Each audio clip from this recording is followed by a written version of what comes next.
ಇದು ಕಲರ್ಸ್ ಕನ್ನಡ ಅವ್ರಿಗೆ, this is to Colors Kannada. ಇದು ಸುದೀಪ್ ಅವ್ರು ಕೂಡ ಇದು ನನಗೊಂದು ಅವಕಾಶ ಕೊಡಿ ಬಿಗ್ ಬಾಸ್ ಮತ್ತೆ ಬರೋಕ್ಕೆ. ಖಂಡಿತ ನಾನು ಅದು ಉಳ್ಕೊತೀನಿ, ಯಾವುದೇ ಥರ ಗಲಾಟೆ ಮಾಡಲ್ಲ. ನಾನು ಎಲ್ಲ ಟಾಸ್ಕ್ಗಳು ಮಾಡ್ತೀನಿ.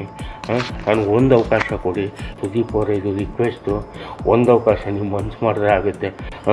ಒಂದು ಅವಕಾಶ, ಒಂದು ದಿನ ಆಗಲಿ, ಒಂದು ವಾರ ಆಗಲಿ, ಅಥವಾ ಫುಲ್ ಆಗಲಿ, ಅಥವಾ ಫಿನಾಲೆ ಕರೀರಿ ಅಂತ ಹೇಳ್ತಾ bye from you fighting and firing star Huccha Venkat. ಇದು ಒಂದು ರಿಕ್ವೆಸ್ಟ್.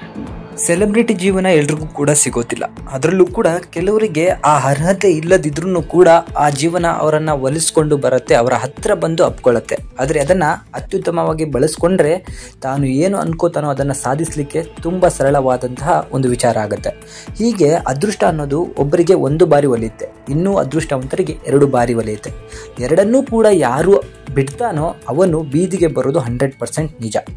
ಇದು ಒಂದು ಉದಾಹರಣೆ ಕೂಡ ಆಗಿದೆ ಒಬ್ಬ ವ್ಯಕ್ತಿಯ ಬಾಳಲ್ಲಿ. ಆ ವ್ಯಕ್ತಿ ಬೇರೆ ಯಾರೂ ಅಲ್ಲ, ಹುಚ್ಚ ವೆಂಕಟ್ ಇವತ್ತು ಸುದೀಪ್ ಅವರ ಹತ್ರ ಹಾಗೂ ಕಲರ್ಸ್ ಕನ್ನಡದವರ ಹತ್ರ ನನ್ನನ್ನು ಬಿಗ್ ಬಾಸಿಗೆ ಕರ್ಕೊಳ್ಳಿ ಅಂತ ಹೇಳಿ ಕಾಲಿಗೆ ಬೀಳುವಂಥ ಸಿಚುವೇಶನ್ವರೆಗೂ ಬಂದ್ಬಿಟ್ಟಿದ್ದಾನೆ. ಭಿಕ್ಷೆ ಬೇಡೋ ರೀತಿಯಲ್ಲಿ ಬೇಡ್ತಾ ಇದ್ದಾನೆ. ಒಂದಲ್ಲ ಎರಡಲ್ಲ 100 ಬಾರಿ ಒಂದೇ ವಿಡಿಯೋದಲ್ಲಿ ಪರಿಯಾಗಿ ಬೇಡ್ಕೋತಾ ಇದ್ದಾನೆ. ಇಂಥ ಸ್ಥಿತಿ ಬರಲಿಕ್ಕೆ ಕಾರಣ ಸ್ವತಃ ಅವನೇ. ಬಿಗ್ ಬಾಸ್ ಅವನಿಗೆ ಒಂದು ಸೀಸನ್ನಲ್ಲಿ ಅವಕಾಶ ಕೊಟ್ಟಿರ್ತದೆ ಕಂಟೆಸ್ಟೆಂಟ್ ಆಗಿ.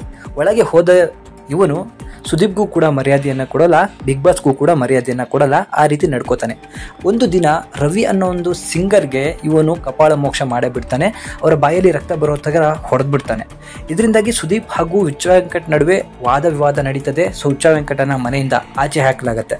ಇದಾದ ನಂತರ ನೆಕ್ಸ್ಟ್ ಸೀಸನ್ನಲ್ಲಿ ಹುಚ್ಚ ವೆಂಕಟ್ಗೆ ಬಿಗ್ ಬಾಸ್ ಮತ್ತೊಂದು ಅವಕಾಶವನ್ನು ಕೊಡ್ತಾರೆ. ಜನರ ಆಕ್ರೋಶದ ನಡುವೆ ಕೂಡ ಅವನಿಗೆ ಮತ್ತೊಂದು ಅವಕಾಶ ಕೊಟ್ಟ ನಂತರ ಅವನು ಅಲ್ಲಿದ್ದಂತಹ ಪ್ರಥಮ್ ಅವರಿಗೆ ಕಪಾಳಕ್ಕೆ ಹೊಡೆದೇ ಬಿಡ್ತಾನೆ. ಈ ರೀತಿ 2 ಅವಕಾಶಗಳನ್ನು ಕೆಟ್ಟ ರೀತಿಯಲ್ಲಿ ಬಳಸಿಕೊಂಡು ಬಿಗ್ ಬಾಸ್ಗೆ ಹಾಗೂ ಸುದೀಪ್ಗೆ ಅವಮಾನ ಮಾಡುವಂತಹ ಕೆಲಸವನ್ನು ಮಾಡ್ತಾನೆ. ಇದರಿಂದಾಗಿ ಅವನಿಗೆ ಬಿಗ್ ಬಾಸಿಂದ ಉಚ್ಚಾಟನೆಯನ್ನು ಕೂಡ ಮಾಡಲಾಗುತ್ತೆ. ಇದಾದ ನಂತರ ಹಲವಾರು ದಿನಗಳ ನಂತರ ಹುಚ್ಚ ವೆಂಕಟ್ ಹೊರಗಡೆ ಬಂದು ಹಲವಾರು ಕಾಂಟ್ರವರ್ಸಿಗಳಲ್ಲಿ ಸಿಕ್ಕಾಕೊಳ್ತಾರೆ. ಯಾರೋ ಒಂದು ಹುಡುಗಿನ ಲವ್ ಮಾಡಿದೆ ಅಂತ ಹೇಳಿ, ವಿಷ ಕುಡಿದಿದ್ದೀನಿ ಅಂತ ಹೇಳಿ ಒಂದು ಕಾಂಟ್ರವರ್ಸಿ ಸಿಕ್ಕಾಕೊತಾನೆ. ಯಾರ್ದೋ ಕಾರಿನ ಗ್ಲಾಸನ್ನ ಹೊಡೆದಾಕ್ತಾನೆ. ಅಲ್ಲಿ ಬೀದಿಯಲ್ಲಿ ಅವನಿಗೆ ಹಿಡಿದು ಹೊಡಿತಾರೆ, ಮಸಿಯನ್ನ ಬಳಿತಾರೆ. ಹುಚ್ಚನಂತೆ ಬೀದಿ ಅಲಿದು ಒಂದು ದಿನ ನೀರು ಆಹಾರ ಇಲ್ದಂಗೆ ಬೀದಿಯಲ್ಲಿ ಭಿಕ್ಷೆ ಬೇಡುವಂಥ ಸ್ಥಿತಿ ಬರ್ತದೆ. ಯಾರೋ ಅದನ್ನು ಗುರುತಿಸಿ ಆ ವಿಡಿಯೋ ಕೂಡ ವೈರಲ್ ಆಗಿತ್ತು. ಇವತ್ತು ಹುಚ್ಚ ವೆಂಕಟ್ಗೆ ಕಣ್ಣು ಕೂಡ ಕಾಣ್ತಾ ಇಲ್ಲ, ಆರೋಗ್ಯ ಕೂಡ ಸರಿ ಇಲ್ಲ, ಭಿಕ್ಷೆ ಬೇಡಿ ಬದುಕುವಂತಹ ಒಂದು ಸಿಚುವೇಶನ್ ಬಂದ್ಬಿಟ್ಟಿದೆ.